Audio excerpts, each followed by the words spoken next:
Hello साथियों, आज का टॉपिक है सिमेट्री, जिसे हम सममिति के नाम से भी जानते हैं।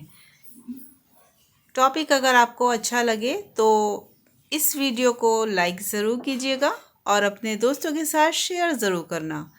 स्टार्टिंग करते हैं इसकी डेफिनेशन के साथ में। डेफिनेशन में दिया है सिमेट्री या सममिति जीवों के शरीर के अंगों का किसी अक्ष, बिंदु या तल के चारों ओर संतुलित एवं समान व्यवस्था होना सिमेट्री कहलाता है।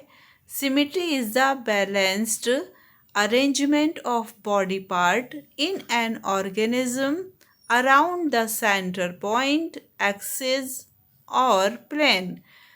मैंने यहाँ हिंदी और इंग्लिश दोनों लैंग्वेज का यूज़ करा है ताकि सभी बच्चे आसानी से समझ सकें। अब बात करेंगे इसके टाइप ऑफ सिमेट्री। यहाँ सिमेट्री के 4 टाइप दे रखे हैं। इसका पहला टाइप है असिमेट्री, दूसरा रेडियल सिमेट्री, तीसरा बाइलेटरल सिमेट्री और चौथा है बाई रेडियल सिमेट्री। यहाँ हमने जाना कि सिमेट्री 4 प्रकार की होती है। आगे हम देखेंगे एग्जाम्पल के साथ कि किस जीव में कौन सी सिमेट्री मौजूद है, कौन सी सिमेट्री शो हो रही है। पहला है असिमेट्री, जिसका अर्थ है कि किसी भी जीव के शरीर को किसी भी दिशा से 2 बराबर और समान भागों में विभाजित नहीं किया जा सकता। यानी आप चाहें ऊपर से, नीचे से, दाएं से, बाएं से कोई भी काल्पनिक रेखा खींचें, आप दोनों हिस्सों को एक जैसा नहीं बना सकते, एक जैसा नहीं बनेंगे वे हिस्से। अमीबा इसका सबसे अच्छा उदाहरण होता है। इसका शरीर अनियमित होता है, यानी कि इर्रेगुलर होता है। इसकी कोई निश्चित आकृति नहीं होती है, इसलिए इसे किसी भी तल से 2 समान बराबर भागों में नहीं बांटा जा सकता है। इसका दूसरा सबसे अच्छा एग्जाम्पल है स्पंज। स्पंज का शरीर भी किसी भी दिशा में ग्रो कर जाता है, कोई इसकी निश्चित आकृति नहीं होती है। इसकी विशेषताओं में आप लिख सकते हैं कि शरीर का आकार अनियमित होता है, कोई निश्चित दायां या बायां भाग नहीं होता है, किसी भी प्लेन से 2 समान भाग नहीं बनते हैं। ये सबसे सरल प्रकार की बॉडी होती है और इसे याद रखने के लिए सबसे आसान ट्रिक है कि ऐसे असिमेट्री और ऐसे अमीबा की बॉडी असिमेट्रिकल होती है। ठीक है, अब आगे देखते हैं। आगे दे रखा है रेडियल सिमेट्री।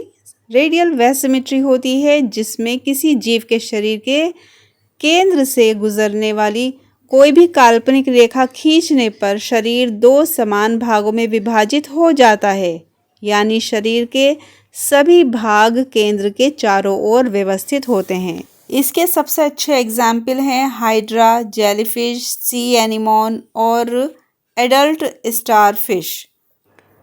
हर प्लेन शरीर को 2 समान भागों में विभाजित करता है, बांट सकता है। ये सिमेट्री मुख्यतः सिनिडेरिया तथा वयस्क इकाइनोडर्मेटा में पाई जाती है। याद रखने के लिए सबसे अच्छा होगा रेडियस। जैसे एक सर्किल की सभी रेडियस केंद्र के चारों ओर फैली होती हैं, उसी तरह रेडियल सिमेट्री में वैसे ही सिमेट्री में शरीर केंद्र के चारों ओर व्यवस्थित होता है। अब देखते हैं बाइलेटरल सिमेट्री। बाइलेटरल सिमेट्री वह सिमेट्री होती है जिसमें केवल एक ही काल्पनिक रेखा खींचने पर शरीर 2 बराबर भागों में बंट जाता है, यानी कि जीव एक दाईं और बाईं 2 भाग में समान भागों में बंट जाता है। इसके उदाहरण हैं planaria, earthworm, cockroach, fish, frog. इनको बीच में से अगर हम कट करें तो बिल्कुल जैसा एक साइड होती है वैसी ही इसकी दूसरी साइड भी होती है। आपको समझने के लिए सबसे अच्छा एग्जाम्पल ह्यूमन यानी कि मनुष्य है।